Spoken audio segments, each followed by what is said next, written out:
Now, since last Thursday, the Iranian government has imposed an internet blackout and cut off many telephone services. That means limited images are coming out of Iran. This one is one of the latest videos showing a protest in the capital, Tehran. It was uploaded on Monday, though it's uncertain when it was actually shot.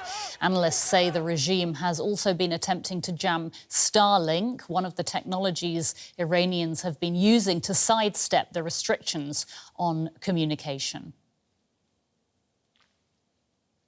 And for more, we can speak now to Doug Madory. He's the Director of Internet Analysis at Kentik. That's an internet monitoring company, and he's joining us from New Hampshire in the US.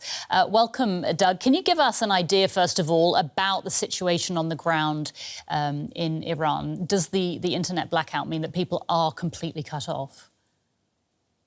Yeah, the country is completely cut off. This is the most severe outage we've ever seen. And there's been a few prior to this past week. I think probably November 2019 was a high water mark for extreme internet shutdown in this country. But this one is most severe, mostly because voice lines were down. The internal communication was also taken out.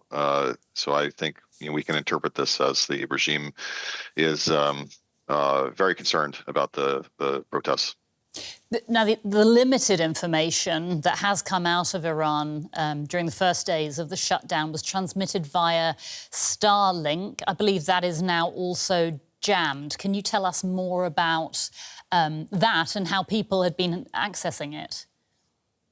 Yeah, so I've been in touch with a lot of Iranian digital rights researchers. They've been building infrastructure for a number of years now to try to be able to communicate to the outside world in the event of this kind of scenario. So those images that we're seeing are really the fruits of that labor.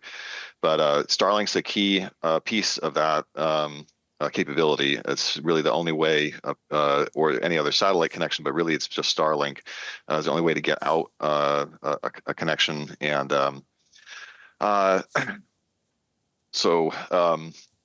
yeah, so the government has been trying to, the Iranian government has really been very upset about the fact that Starlink is operating without their authorization in the country. It is a lifeline to a lot of people, so they've been trying to argue with the ITU, with the international organizations. They passed a law to that anybody caught using a Starlink terminal could be tried for espionage.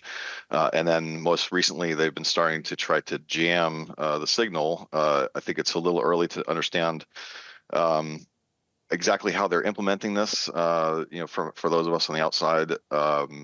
But it depends on where you are in the country. It seems like if you're in highly populated areas, that's kind of where they're focused on trying to use some sort of electronic warfare to prevent the Starlink signals from connecting. Are there any other options for Iranians to connect to the outside world? Not really. I mean, so what they're doing right now is they're implementing what we call kind of a whitelisting scenario where everything's down except for a few either favored people with connections to the regime, or in the last day or two, they announced that there's going to be a handful of websites that are accessible to Iranians that are on an approved list, but everything else is out. And so the options are going to be limited. I wouldn't discount the ingenuity of the engineers in Iran to try to come up with some way to maybe leverage some of these openings to communicate to the outside world. But as far as the 90+ million people of the country, I think they're offline for the time being. Okay, and what about from outside of Iran? I mean, is there anything being done or that can be done to bring people there back online and into communication somehow?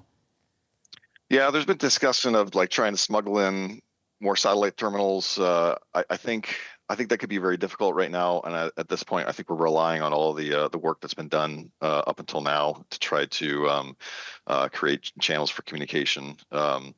It's not clear. It is a difficult situation. It's very hard from the outside to help create more communications capability after the shutdown has begun.